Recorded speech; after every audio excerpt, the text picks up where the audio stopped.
All right. So you're teaching at Carlson now, right? Yeah. Yeah, I started teaching the Friday Nogi class 7:30. How do you like it? How does it feel to teach? First of all, how do you feel about it? It feels good. I've always taught, like, after class teaching people some moves, they ask some questions. Yeah, that's true. But I never had like a class. Right. So it feels great, like running the warm up, running the whole class, figuring out what I'm gonna teach. I'm now feeling like a professor. How do you do that? Like, how do you figure out what you want to teach? I like to teach things that I like to do and things that like work well in Nogi. Okay. Things like, I don't want to teach no Mickey Mouse techniques, like things that actually work. Mickey Mouse techniques. Yeah. I like the Mickey Mouse techniques. Yeah, and like things that people are doing, like the Rotullo brothers with the Darce chokes. Oh yeah. I've been teaching the Darce choke like the last 3 Fridays. That's good, dude. I think that you take your time with the actual details of the technique, and you don't do it just like, oh, this is what we're doing today, and then tomorrow, next Friday, we're gonna do something else, and it doesn't allow for you to really break down the details of the technique. Yeah, I wanted to do it like in series, like, okay, we're doing the Darce choke now, we're gonna focus on the Darce choke, and then if we're doing leg locks, we focus on this leg lock, because then people forget and they don't really get the technique right. Like, yeah, man. Like I know when some people teach, when I'm at least learning something new, and I'll do it the first day, and I've been doing it like a while, right? But even if it's something that it's new to me, I'm not gonna get on the first day. Yeah. Like there's so many details that I miss. There's no way that I'm gonna get the technique or the movement in the first day. It takes me like 3 or 4 classes just to get like the primary stuff down.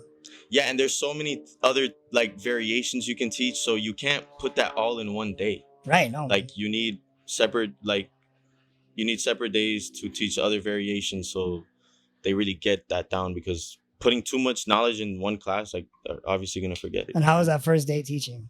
Shoot. Was it rough? Did you feel nervous? I felt a little nervous. Because I'm doing it in front of so many people. Like, yeah, bro. And I hate public speaking. Oh, really? Shoot. The expectations. I'm kind of nervous right now. That's all right, man.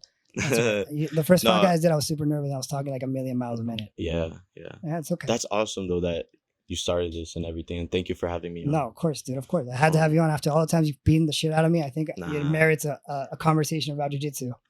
Damn, but you took my ass down that time. Dude, that was once. That was once.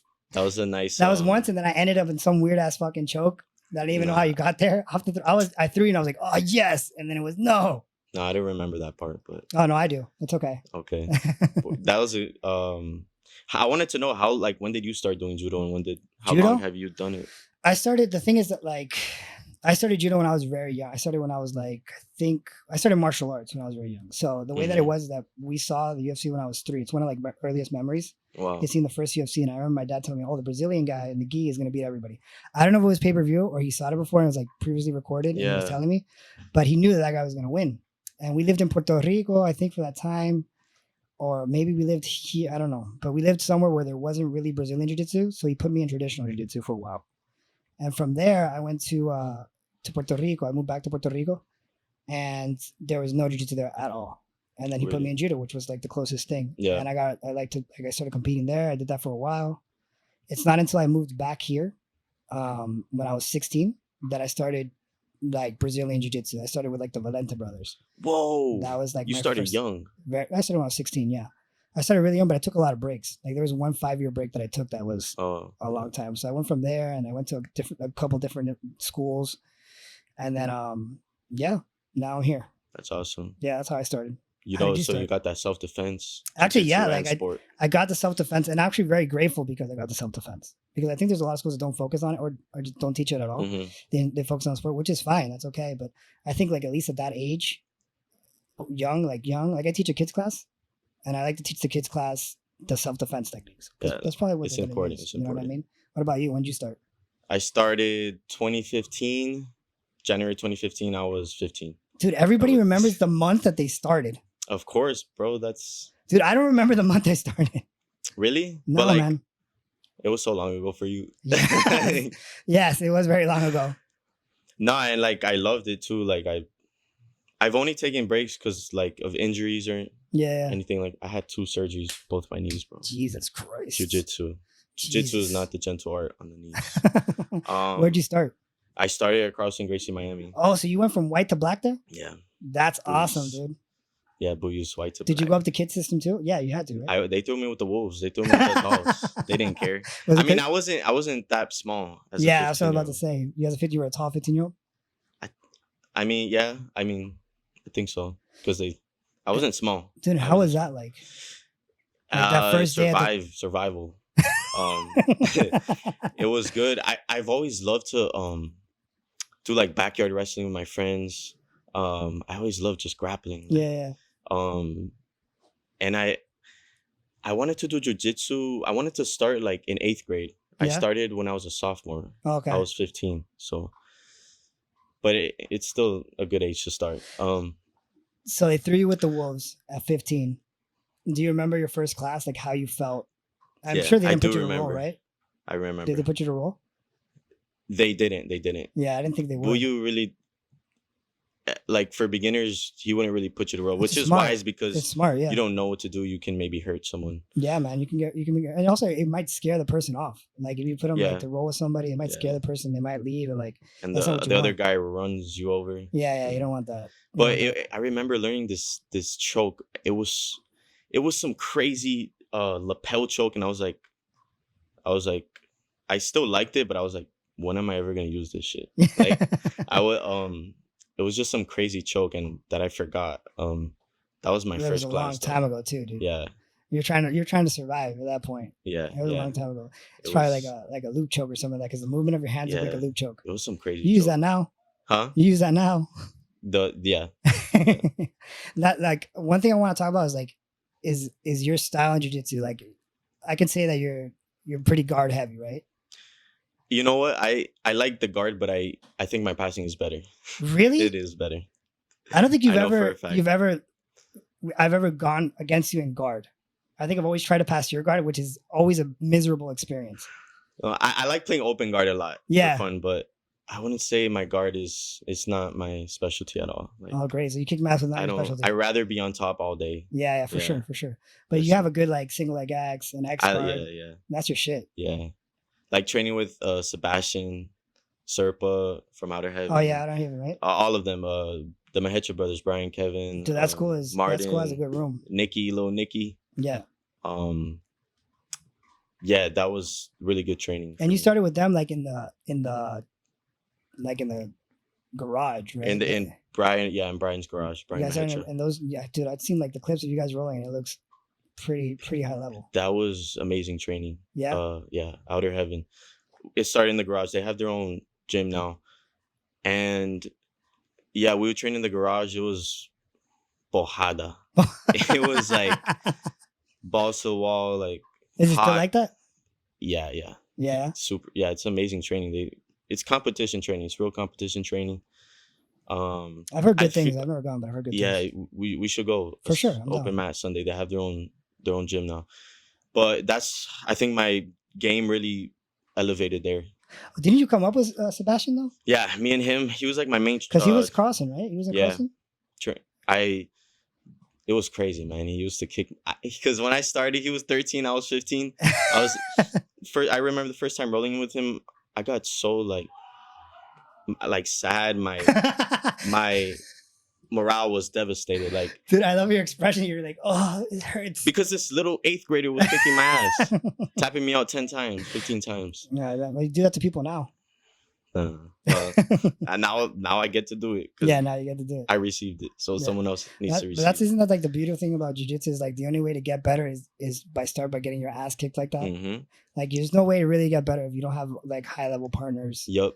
To train with. But there's another school of thought that's like you have to go with people that are worse than you. Yeah. Which I kind of agree with too, because that's the way you learn your offensive, like against a resisting opponent to really get the details down. Mm-hmm. If you go with somebody your level all the time, some people think that your development is probably not going to get as good.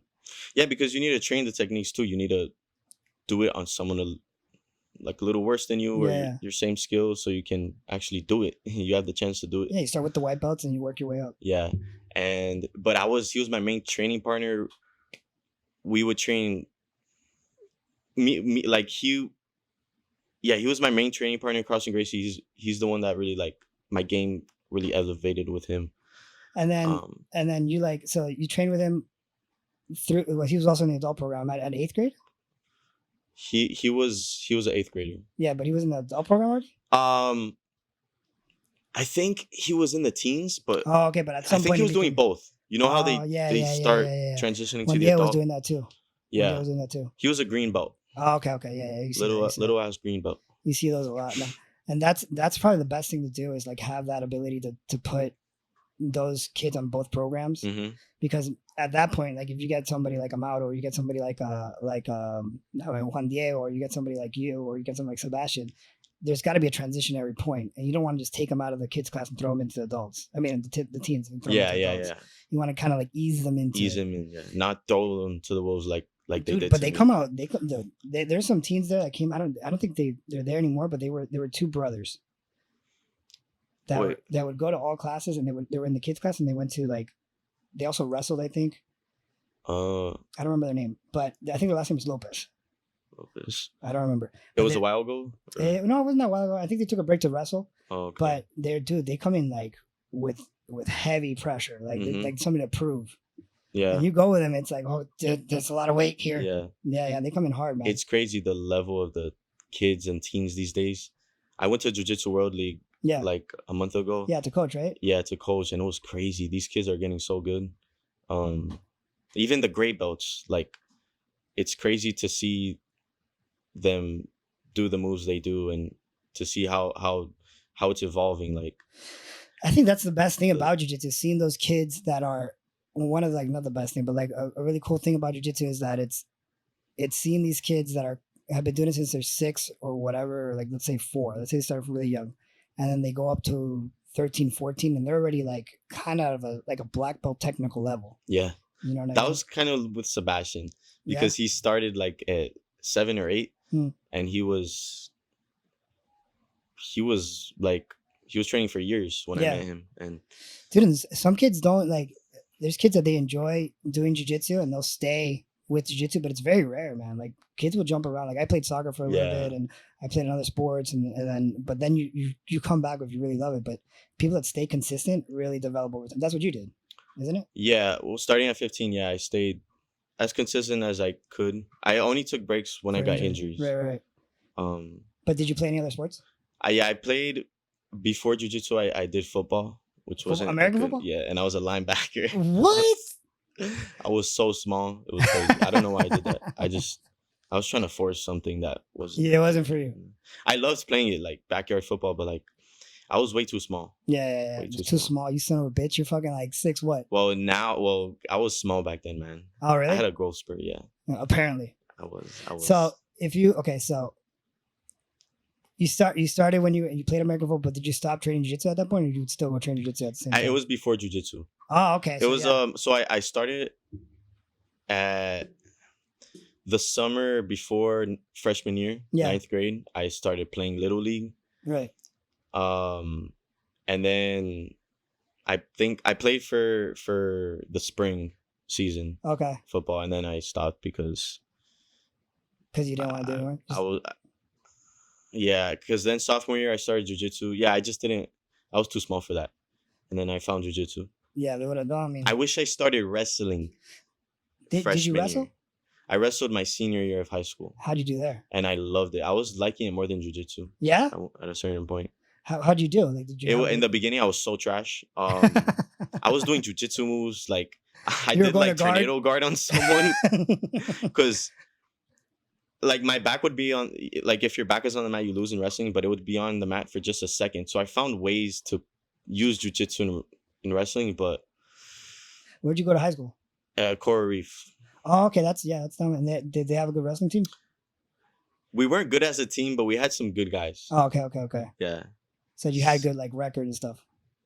We had some good guys. My record was horrible because in the beginning of the year, I was learning a lot. Right. So I was losing a lot. But later in the season, I was starting to win more. So my record wasn't like even. I had more losses, but my wins went up a lot at the end, and that's when I started enjoying it a lot. And wrestling's like the best sport. I think wrestling is the best sport to like the best sport to have in addition to, if you're training jiu-jitsu, like that additional sport is probably wrestling. Hell yeah. It's probably the best one to have because even in the gi, it transfers over pretty good. You know what I mean? People would say, oh, like wrestling's good, like judo's good, but I think wrestling is probably the way that you train wrestling. Yeah. Is probably better for jiu-jitsu. For sure. Because you can see guys like Nicky Rod. Dude. His wrestling was amazing. He transitioned to jiu-jitsu and he had so much success. He's crazy good. Second in ADCC as a purple belt. Yeah. Blue belt or something.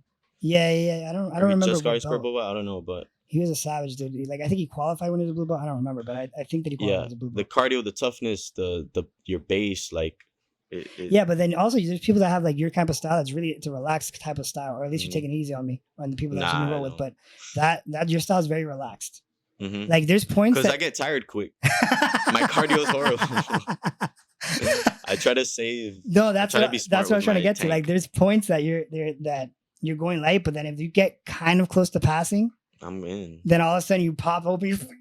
I gotta stick it before because I want to rest. Yeah, and side control. Yeah, and the best days are your favorite days, are which are King of the Hill.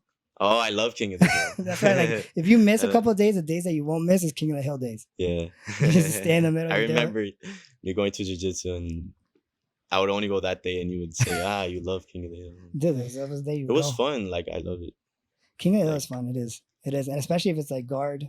Yeah, I like the takedown ones, the takedown King of the Hills, but they don't do those. The takedowns. Those are the favorites. They haven't done it in a while. No, dude, it's injuries, I guess. Yeah, somebody might get injured to that. You're tossing somebody all the time, just playing takedowns one after the other. I got injured doing like the way that I hurt my shoulder was trying to take down that somebody popped out of, and my shoulder just went forward. How? Like from where? I grabbed behind the belt, like over an over grip behind the belt.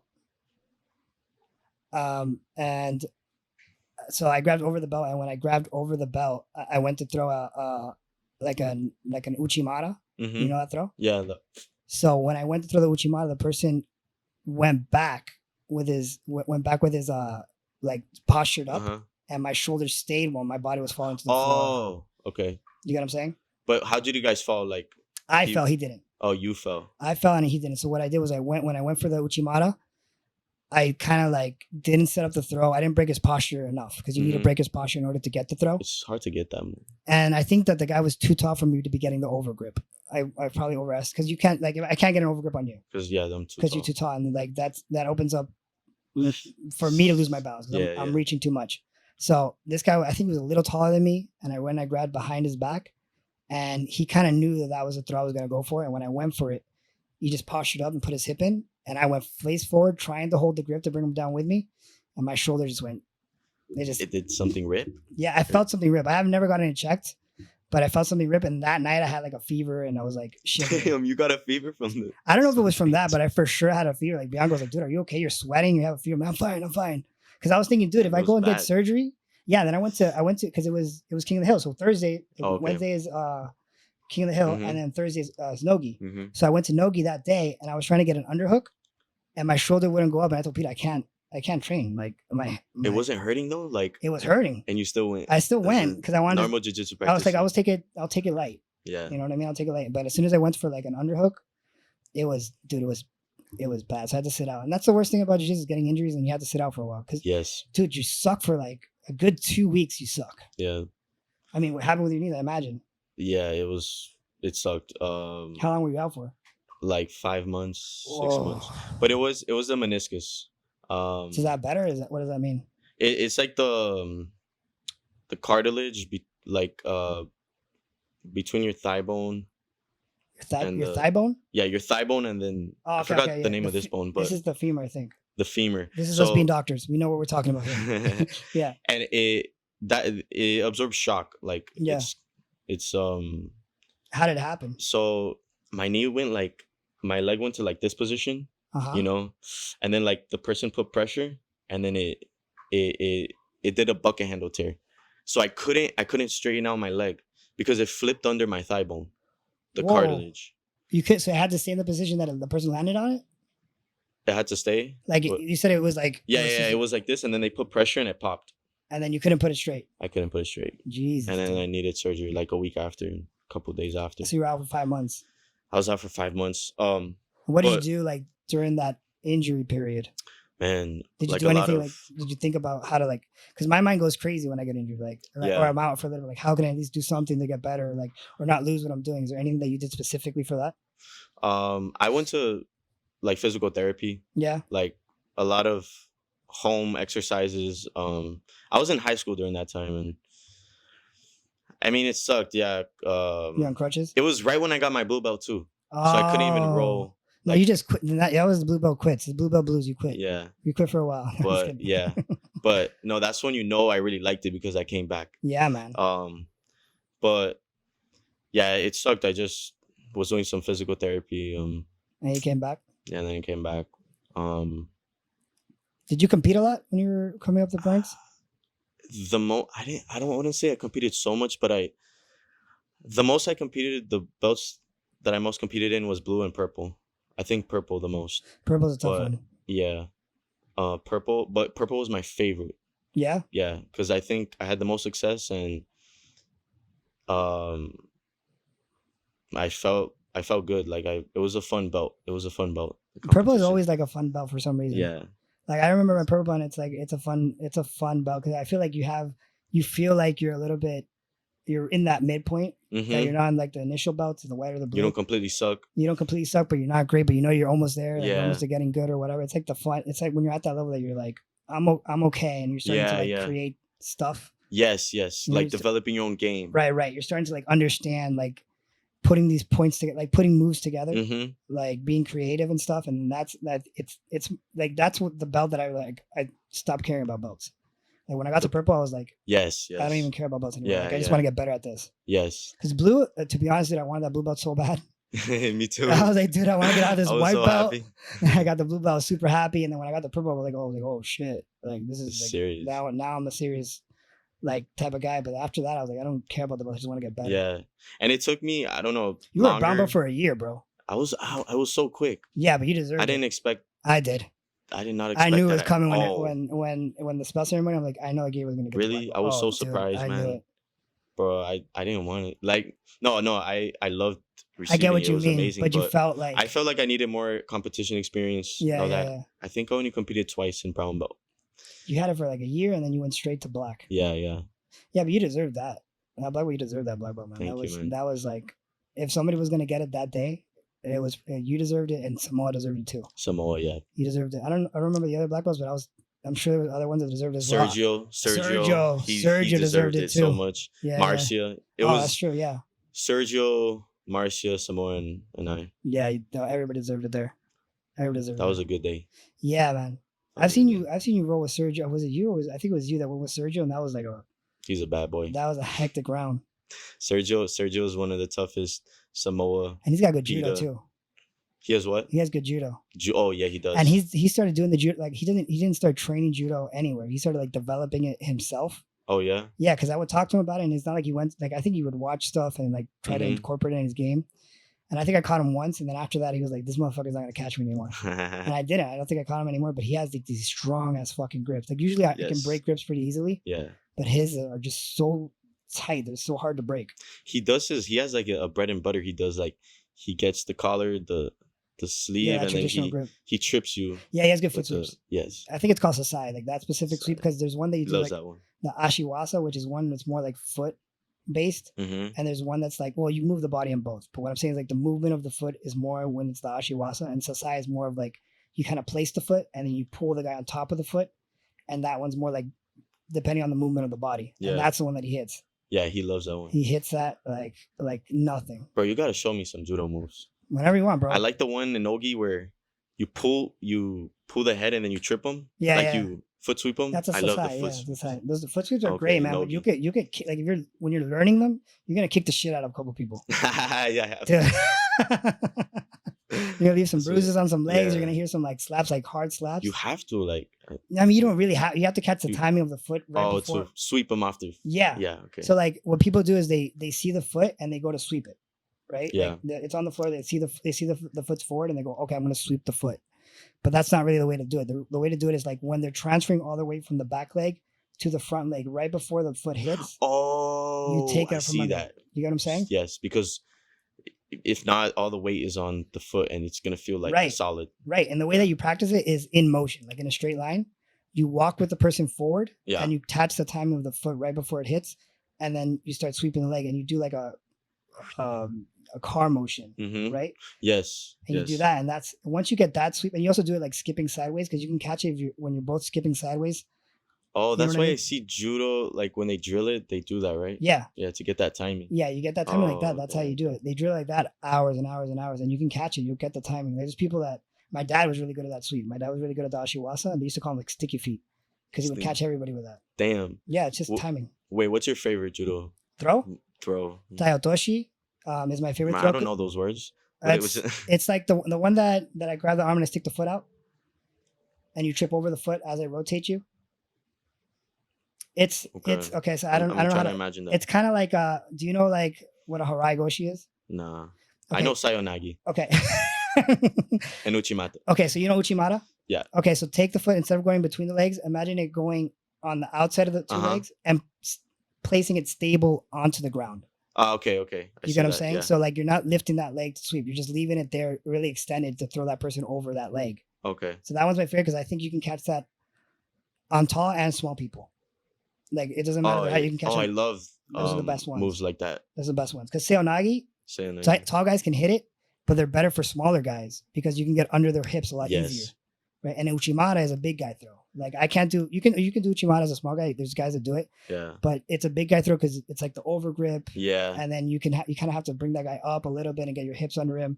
But there's certain throws that work better with depending on your size. Yeah, I've never had success with sayonagi. Because you're tall as shit, dude. Yeah. But you know who could probably who you could watch that does have a good sayonagi as tall? Who? Travis Stevens. He's the MMA fighter? He's a black belt in judo and a black belt in jiu-jitsu under Hendo. Okay. So that guy hits a sayonagi like nobody's business, but he doesn't do the drop one. He does like a standing one, and it's like that one because the drop one hurts my knees, bro. Then all you have to do is get the entry. You just get the entry right, and you'll be able to hit it. But he's a bigger guy, but he can hit that sayonagi like it's nobody's business. I like the collar drag. Collar drag's because it works on it works like nothing on anybody. It works big people, small people, tall, short. Didn't Sele hit that? Yeah, she likes it. It's a good throw, bro. It's an easy throw to learn, and then you can get that from anywhere. Yeah. Oh, you were drilling it with her? Yeah. Because she's gonna compete in Pan Am's. Oh, she's drilling it now? No, not like what. Like we were drilling it in like last week. Right. Yeah. She's drilling it up. She's not right now. She's inside with Bianca. She's pulling. I get you. Yeah. That's a good one. That's is that the one you hit? Like, what's your favorite takedown? That's one of them. I like the double leg. Yeah? I like the double leg even in the gi because I grab both collars and I pull them and I draw myself into them. Yeah. When I do it and I can imagine that probably all their weight is leaning forward. Like they're probably on their tippy toes, kind of, and they just kind of drape over you. Yes. And it's like a Bushesha. I learned it from Bushesha. Oh, yeah? He does it, yeah. Yeah, that guy's a monster, bro. Yeah. That's a monster. I liked watching him a lot. Him, Felipe Pena. Leandro Lo. Rest in peace, legend. Rest in peace. That guy was a savage. I liked his style because he was aggressive as shit. Yeah, he was. His Toriandos. Dude. And his unpassable guard. Yeah, that guy was his crazy. Guard retention was crazy. That guy was crazy, man. That guy had crazy passing. Did you see any? Who would you like to see? What do you mean? Like, what jiu-jitsu competitors did you like? Did you watch? Did you ever watch? Yeah, I watched. I was really, remember I started like in 2007, dude. So like that's when I started grappling. I started grappling before that, but that's when I started jiu-jitsu. I was really into Marcelo Garcia. Oh my god. Really into Marcelo Garcia. Like I liked Marcelo Garcia's like X guard. He's a legend. His butterfly guard. He was like a human backpack. I think they even called him that. The way that he got it off the arm drag, I thought it was amazing, dude. That guy was, for me, it was him. There was another one. I liked Hodger Gracie. Oh, Hodger Gracie. But I liked it because with all these people doing these complex moves or starting to do these complex moves, he stayed with the traditional and it was working on high level guys. Bro, he cross choked almost everybody in that era.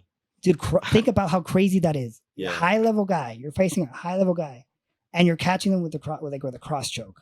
He's built different. Like his cross chokes don't work, bro. Yeah, that's what I'm saying, dude. Like, there's no way. Like the cross choke is. I don't know why. I think it's because like you can kind of see it coming as soon as they go for that cross grip. Yeah. You kind of like there's like your spidey senses go like, oh, this is going for like some sort and of. And then they just put the hand here and I can't get it. Dude, but I was watching a video of how he did it, of how he does it. Yeah, like he knows that the hand's coming, and somehow I think he set up like an armbar from there or something from there. I see that. And it's like he's put together these simple techniques. Yeah. And it was successful for him. He's great. Probably the GOAT. Yeah, I think so too. I think so too. And I think that he kept it so, and he's so calm. He is. You know what I mean? He doesn't talk shit. I remember him talking about like when he goes out to the mat to compete, he has nothing on his mind. He's just like Walter. That was right before Buchecha, right? Yes. Yeah. And because he doesn't try to imagine things because you don't know what to expect. You don't know what's gonna happen. Is that how you go in? I try to. Yeah. That hearing him say that, like I'm trying to implement that, and because it's hard because like you're imagining things. Oh, I'm gonna go to my guard and do this and that. Right. But I think that's a better mindset to have. For sure, man. It's hard to get there though, dude. Like I think it's hard to like, especially if you don't compete a lot. Like if you compete a lot, like, it kind of normalizes the feeling. Yeah. But if you don't compete and you compete every so often, like those nerves are gonna take control at some point, and you have to learn how to tame those things. So going in with an empty mind is the best way because you already did all the work. Yeah. There's really nothing that you can think of at that moment that's going to change the result of the competition. Yeah, and you'll expect anything that comes at you. Right. If you're focused on one thing, like I don't know. When I compete, like I step on the mat and the mat feels different. Everything feels like different. It's like this, like the gi feels a little heavier. Yeah. You know what I mean? Like my legs shake when I'm passing guard. Yeah. It's like I Dude, feel so weak. And the grips too. Yes. The grips feel like different. Everything feels like it's just the competition nerves. Like everything's the same, but the mat feels different. And you just notice these small differences, and I think that can throw you off. Yes. That's why like you said, competing a lot is the best way, I think. And it's the only way. If you're gonna be like a competitor, you have to be consistent and compete. Even if you do like low level competitions. Like I know some judo guys that they compete at international level, but sometimes they're just like not. They compete like Olympians and they'll compete in like Olympics and stuff, and they'll also just to go to like smaller tournaments just to get like those reps in. Yeah, I think that's the way to do it, man. Yeah, experience. All right, I have a question. Yeah. And this is something I was thinking about for a while, and I wanted to ask the other guests, but I didn't ask it. So there was somebody that said that they think that world champions should only be at the black belt level, like kind of like they do in judo. That judo world championships should only be black belts. They're only black belts. I mean, world championships in the Olympics. I kind of agree with that. Like, I kind of agree with world championships being the black belt level. Like, maybe you can have a tournament or whatever, but maybe the IBJJF world championships only be a black belt level. What do you think about that? Only at the black belt level? Yeah. I like that it's in the color belts too. Yeah. Because you want to see who the best one is in white belt, blue belt, purple belt, brown belt. Yeah, that makes black sense. Belt is the most important, of course. Right. But why not? Why not the color belts? Because I think that the term world champion, and this could be like maybe people, you know what I mean? Like I'm a world champion blue belt, which is a great accomplishment. You know what I mean? Like you're competing against the best, and an adult division is a big division. But I think that a world champion should be like one that can beat all. You know what I mean? Like that black belt world champion should be able to beat all the other belts. You know what I mean? That's true, because some people could put in their bio like world champion, but yeah, exactly. White belt world champion. Right. They can do stuff like that. They can do white belt, blue belt, whatever. But like, what I'm saying is like, if you have that, if you're a world champion, it should be the highest level of competition. Yeah, I get it. Especially if it's like, I think the IBJJF, like the IBJJF has world championships, but what's our Olympics really? Our Olympics is Abu Dhabi. You know what I mean? Like ADCC or what do you consider? I guess a better question would be, what would you consider the most prestigious medal or stage? I think for gi, for sure the IBJJF World Championship. Yeah. And no-gi, of course, the ADCC. Yeah. Man, I wonder which one's tougher. I've never done either. Oh my god, I think ADCC. Because you have to qualify for it. That's true. And there's so many people in the bracket. Like in the North American trials, there could be over 100 people. That's true. No, it's crazy. That's true, 100%. Yeah, that's true. That's definitely and the qualifications for it's crazy too, man. Unless you get invited, and if you get invited, you probably already won world championships. It's so hard to get invited though. Yeah, you have to be a beast, dude. Yeah. I think they were like Roberto Jimenez. You know who he is? Yes. I don't think he's gotten an invite, and that guy's a savage. Oh yeah, I think he was talking about it. Yeah, dude, I was like, give him the invite. That's crazy. If he didn't get an invite, no, he didn't get one, man. And that guy, did you see the last match he had with Nicky Rod? I saw a few highlights. I didn't see the whole match. It was a good match, man. I heard it, like it looked like a war. Yeah, you saw it? I saw it. It was a great match, man. It was a good back and forth. It was a good match. But how did it, like, was it point? Was it submission only, or what was the? I think the rule set was. I could be wrong. Because it was the it was the UFC submission only one. I think it was by points. Okay. I don't know. I don't know if it was or not, but I think he won by points. Roberto usually does really good to the big people. Yeah, like man. He beat what's that guy from Fight Sports? Big ass guy. Not Cyborg? No, from Fight Sports. Dang, I forgot his name. He's a like ultra heavyweight. I don't know. There's so many, dude. But he's world class, and Roberto like tapped him out. Where's he from, Roberto Jimenez? He's not Ecuadorian. He's Ecuadorian, right? Yeah. Because I remember seeing the flag. I'm like, I thought he was Brazilian. No. Did you ever train in Brazil? No. You should. Actually I went because my uncle's brother is a black belt over there. In Alliance. Oh shit. So when I went to visit like family and stuff, I went to go train one day there. How was that? It was good. I feel like they put more pressure there. Like I guess it was just that gym, but they're very pressure oriented. Like, what do you mean by pressure? Like, you know those old school black belts you roll with? Yeah. Brazilian black belts. It's like they look light, but they put this crazy pressure. Like they have like a weight on top of them. Like it's just crazy how much pressure they can put. Like yeah. Like how they distribute the weight. Yeah, it's unexplainable. Like they just have so much pressure. Yeah, that's like that old school jiu-jitsu. Yeah. Man. That old school jiu-jitsu, like that pressure passing. Yeah. Like they know how to do the 100 kilos. Yes. You know what I'm talking about? The side mount 100 kilos, bro. Of course you know what I'm talking about. That's sucks. Yeah. They do something. I don't know. They do some magic jiu-jitsu shit. Brazilian the pressure magic is just different. I like to go Brazil and figure it out, man. I've always wanted to like learn that, but I can't seem to get it. I don't know. You put in the pressure? Yeah, like it's a lot of pressure. Like trying to it's hard for you to get the 100 like. Are you talking about the 100 kilos? Like in half guard smashing. I feel like I don't know. I feel like it's kind of hard for me to do it. I don't know. How much have you actually tried to do it though? I've tried like a lot. Like and that's something like I had trouble with like in jiu-jitsu. Putting a lot of pressure. I got way better at it, of course. For sure. Yeah, no, for sure. Like Rodolfo Vieira. Oh, okay, yeah. He's a savage, bro. He's built different. He's savage. And do you think that like in terms of you going into like competing now as a black belt, right? I think you've competed once, right? Yeah, and I got hurt. You got hurt. What are you trying to do with like competition for you? I'm trying to definitely compete more. Cause last year I got hurt and then I got a job and I wasn't training as much, but now I'm getting back into it more. Taking it more serious at competition. Yeah, I'm gonna just full send it, just start competing more. And whatever you get, or is there like certain competitions that you wanna? I wanna do just any opens. Okay. Around. I've been thinking of doing Denver Open. You should. Because I haven't been there yet. I haven't been to Colorado yet. Oh no. To see Buiu up there and Monument. Yeah. Have you been? No, I've been to Colorado, but I haven't been to visit the and it's beautiful. So I want to do the Denver Open there. Sergio's doing it. Oh yeah. Yeah. Has he competed at black belt? No, I think it's just the first time, if I'm not mistaken. Yeah. That's what we see. That guy's a savage. So and teaching helps too, man. Like teaching helps you get better. Teaching helps a lot. That's what I was gonna say. Like teaching is helping my jiu-jitsu as well. It has to, man, because you have to see, like, you have to actually break down the details of it. And teaching the no-gi, like, how did that come to be? Like you teaching the no-gi, like, did they ask you or did you ask?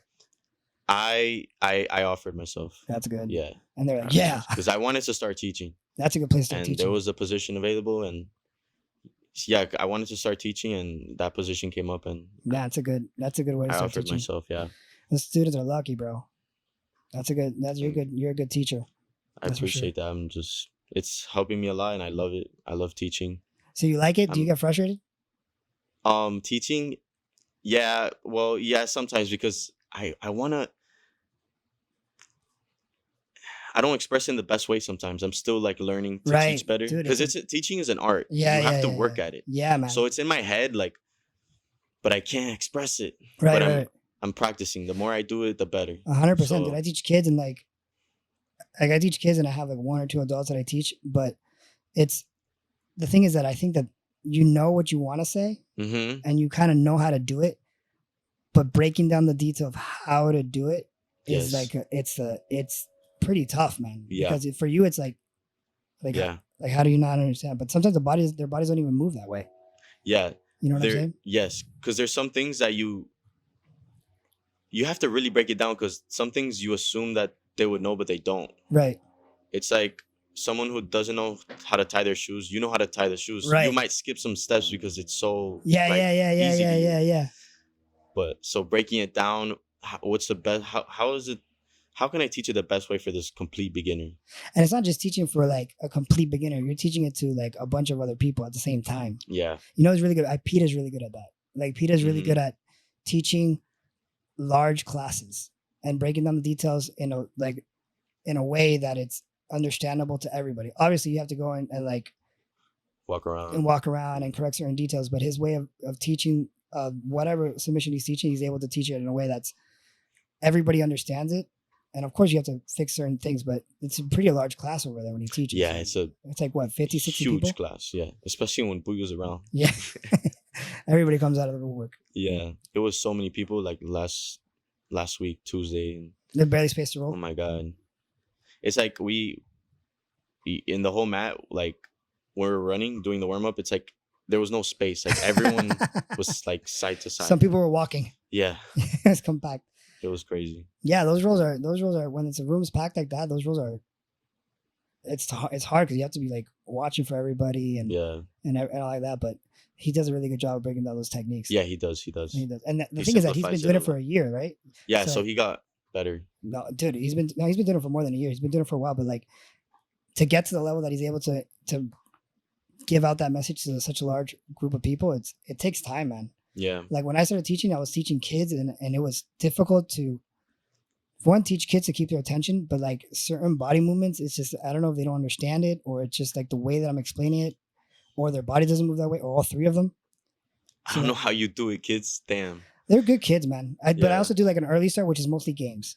Like 30 minutes games. Like I'll do like and I saw it on actually another black belt teacher on YouTube that made so much sense to me. Is like you lay on the back, you get like a tennis ball. And you kind of move your legs so they have to throw the legs to one side and come to mount. Oh, okay. I think I've done that one. Yeah. Yeah, and you keep the ball and you try to move side to side. So they have to concentrate on getting the ball out of your hands while keeping their balance. Yeah, and depending on the age too, because kids learn so quick. Like they're sponges. So depending on the age, it could be even easier. Adults are harder to teach. Yeah. Like in terms of, because they may understand it, but it's like they don't get the. I think they're difficult. I think they're difficult in different ways. So like one is keeping the attention for the kids, but then adults, it's hard to teach in terms of getting them to do the moves. Like once the kid gets the move and gets his body to able to manipulate, they pick it up a lot quicker and retain it. But adults, it's just like it may take a little bit more time for their body to get adjusted to what they're doing. Well, in my opinion. Yeah. Because also, I mean, adults, like kids don't have a lot in their mind. Like adults they have so many things going on. So there's also an ego component to it too, I think. Ego, yeah, for sure. Yeah, there's definitely ego. And I think that like when you have that ego, it really does interrupt your learning because sometimes you won't even put yourself in the places that you need to be in order to learn. Yeah. Like I'm saying, in rolling, right? Yeah. So maybe you have like you don't want to get tapped on, and you let that ego kind of get in front of you, and you don't put yourself in the positions that you probably need work in. Yes, that was actually, I mean, a problem I faced. I think a lot of people faces you want to win the round, right? But that's not going to make you better. Like you need to train your techniques. Everybody faces that. Everybody faces that. Yeah. And then you have to accept the fact that in order to get better at what you suck at, you gotta get tapped. Yes. You have to, dude. Because you're working on new moves, like that. Of course, you're gonna get caught in. Right. You're not familiar with it. Right. But yeah, that's difficult to overcome, but you have to. You have to. It's the only way to get better. Like you have to, and I think it's when you're consistent with training that goes away. Yeah. Like it's when you take that break that it's like when you take that break from training that you haven't trained for a while, like your ego just comes back in. Yeah. It just floods your mind, and you're like, oh man, I used to be able to do this and that, and you're worried about getting tapped and all that stuff. But when you've been training consistently and with good people, you get tapped all the time, and it just becomes normalized. Yeah. Yeah. You shouldn't be discouraged if you get tapped a lot in training, because what really matters is how you do in competition. Right. Like, or getting better, really. Yeah. You know what I mean? Like jiu-jitsu is always evolving. It's always an art that's consistently growing, and new moves are being brought into it. And there's no way that you're gonna know everything as soon as it evolves. You know what I mean? Yeah. There's no way you're gonna know all the evolution, all that's coming. You know, there's so much more that's gonna come. In order to learn that position, you're gonna have to get tapped. You're gonna have to a lot. Or if you want to learn how to escape things, you're gonna get tapped a lot. Yeah, I've been getting tapped a lot, especially leg locks. Yeah. I'm starting to learn it more. Ground game is amazing. Yeah, they're pretty good at that. Their leg locks, Carmichael Kanush. Yeah, they're pretty cool. They have amazing leg locks, and their no-gi training is amazing. Yeah, they're really good. They're really good at what they do. Like they break when they were talking about how they teach, and they're very systematic about it. Yes. They're very systematic about how they teach and how they learn new stuff. Yeah. And how they bring it to other people. They really study it, and then they give it out in the best way, like for someone to understand it. They break it down really good. Their leg locks, and not just their leg locks. I think that it's not just their leg. They have really good leg locks, but they are very smart people. Like both of them are very smart guys, and they know how to study, and they know how to relay what they're saying. And they've been doing that before they started teaching. Like they've been going and studying the art to get better for a while, man. Yeah. And those guys have no ego. They don't care. They just want to know what works and what doesn't work. Yeah. That's the best way to do it. That's true. So if you're training at Carlson, right? And then of course, right? But you're also training at Outer Haven. How does that room feel like? So I haven't been training with them as much. I'm starting to go to their open match Sunday at Outer Haven. But before I was going, during the week, but I started working, so I can't. I trained like at 11 a.m., 10 a.m. Oh, cool. But it was amazing. It was just amazing competition training. Everyone in the room is a competitor. Like, oh yeah, everyone's trying to get better. So it's no easy rounds at all. I don't think anybody likes easy rounds. Yeah. You know what I mean? That's no rest rounds. No, I mean, sometimes I have to rest, dude. Yeah. If I go with you or Samoa or Peter or something like that, I gotta take a rest. But like pushing that, like just pushing it, you can push it. I can, but you can. But like I'm not a competitor. So let me breathe a little bit. I gotta go back and deal with Santino and him running around the house. Sure, yeah. No, it was amazing, the training there.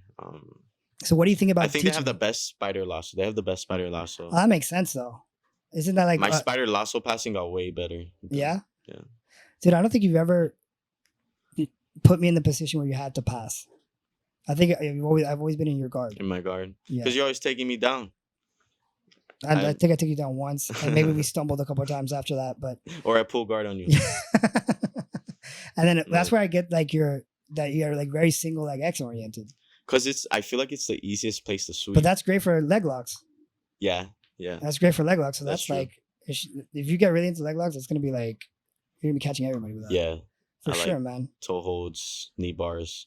Because you're under the person. It's just you just get the other pants and you just sweep them. And you also have a crazy. There's this thing that you do in the close guard that fucking drives me crazy. That you know how you have to grab the sleeve, and I think it's because you're taller than me.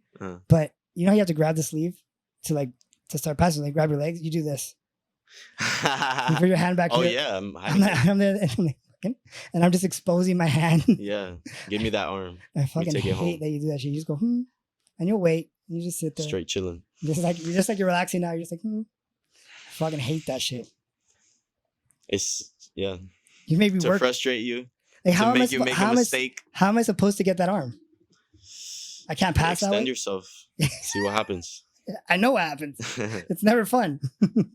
I like tornado guard a lot too. Yeah. I haven't been doing it as much, but I used to try to do it because I was a big Cyborg fan. I still am. Oh yeah, that's right. He was the one that started that, right? Or like made it famous. So, yeah. Or like made it famous with him. Yeah, him. Yeah, he was. And really it was just so cool, the move, and it works. And your back doesn't hurt after doing all that shit.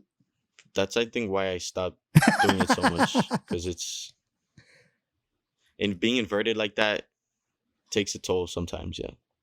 Yeah, dude, it does. I can't do that, bro. My back will kill. Like, it'll hurt for a while. Yeah. Like I like if I'm gonna play guard, I like half guard. Half guard. And butterfly half. Oh, that's good. I like that because remember, like I grew up watching Marcelo Garcia, so like butterfly guard, butterfly half is like what I like. And for nogi, it translates. It translates, well. But dude, the thing is that I was also really into the lasso.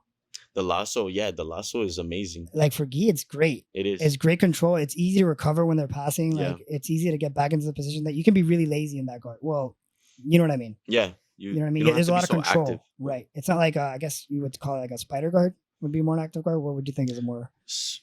I mean, spider with both spiders, you have to be active. You can't stay. Right. Like there's certain guards you have to be more active with. Yeah. It's like I feel like the lasso, at least for me, is one that I had it and I knew that I had to sweep there, but also like if I just swing that leg out, you can go straight to like an arm drag and straight to the back. Yeah, throw by. If you go double lasso, that's like a position people used to stall. Wait, double lasso, like both legs? Both lasso, yeah, because you could just stall there. I didn't even know that was a position, dude. Yeah. What would you? It's a lot of control. There? It's annoying. Like both lassos in the middle, like but they can't really do much there. They have to take it out, get a spider, put the foot on the hip, or do something, get a de la Riva. So I guess it would do the double lasso stall there. Yeah. Wait until you get close to something and then go for a sweep. Yeah. Like spider lasso, whatever. It's a stalling position. Yeah. If you're tired, you go for that one. It's annoying, yeah. I be stalling sometimes. I can't lie. Okay. So, what is it that you're planning to do with the teaching? Like, what's your goal with the teaching? I know you're teaching now because you wanted to teach, but is there something that you're looking towards from getting from that teaching? Just I want to, spread the knowledge I have, like help people. I felt like it was the right thing to do for me to step up for that role because I've been in Carlson Gracie for a while now. You started there 2015, and I want to just give them my knowledge, and I think it would help me a lot too, my jiu-jitsu, and I wanted to start teaching because I'm a black belt. I think it was the right thing for me to do. I never had a class. I never gave a class. So, and I really like nogi. Yeah. I like gi and nogi. I did a year of wrestling and I loved it Dude, I think I rode with you once in nogi. I like it a lot because it's more movement. Yeah, dude. You can be a little more creative. Yeah, you can definitely be more creative. And you can't like with the gi, you can hold the person down for a little bit longer and kind of take your time with what you're doing. Yeah. Like I don't know if you agree, but like you can kind of set up things a lot easier. Yeah. But nogi, you don't have that. You may have it, but not as available. Yes. That ability to set up those. You have to go. Yeah, because you can slip out. Right. Someone has you in de la Riva, you just kick out. Dude, the de la Riva nogi, I didn't even go to it. I didn't even go to it. Like I used and I used to go like for the lasso too. When I started training more nogi, I used to like automatically grab the hand and go for a lasso, which is ridiculous. Nogi? Yeah, dude. I do spiders sometimes. Really? Oh, but you have long ass legs. Yeah. You just hold it really tight. But I like going to de la X. Okay. So de la Riva, but you do like an X. Right. Because you can really hold them. Because just de la Riva, they can. No, they come out with that. Kick out. Don't you put both in there? Lasso and nogi, that's dude, funny. That's wild, dude. Like I remember me trying to go for it, and it wasn't that I was conscious of it. Like it was just something that I was used to doing. And I remember grabbing the hand and then like grabbing the hand and throwing it. And as soon as I went over, I'm like, "What are you doing, dude? What's going past? Automatically past, dude." It was that was what I was accustomed to doing. Yeah, that happens. That's great, man. So nogi, you like nogi a lot. I like nogi. Yeah, the thing is, I go through phases, man. I go through phases. You like gi a little more in the nogi? Yeah, so like I'll train more nogi. Like right now, I'm in a nogi phase because of leg locks. And like I feel like there's certain things that I need to develop in that area that I haven't developed yet, and I feel like I need to focus on the nogi. I feel you. You know what I mean? Like I feel like there's definitely gaps from me training so much gi that I have in my nogi, and then so now I'm really I like to go to the things that I'm not good at, because I know I can get better at them, so I focus on nogi. But the gi, I love the gi too, man. I love the gi too. That's good. Training on your weaknesses. I heard Carlson Gracie talk about that because every position in jiu-jitsu is the same. Right. Because if you're really good at one move but not the other, if you get caught in that other move, you're done. Like if you're not strong in it, you have to train all aspects of jiu-jitsu. The 100%. Guard, passing, turtle, 100%. your back, escapes. A lot of like your defense is super. What's the thing you important. don't like to train? Defense. I never train my defense.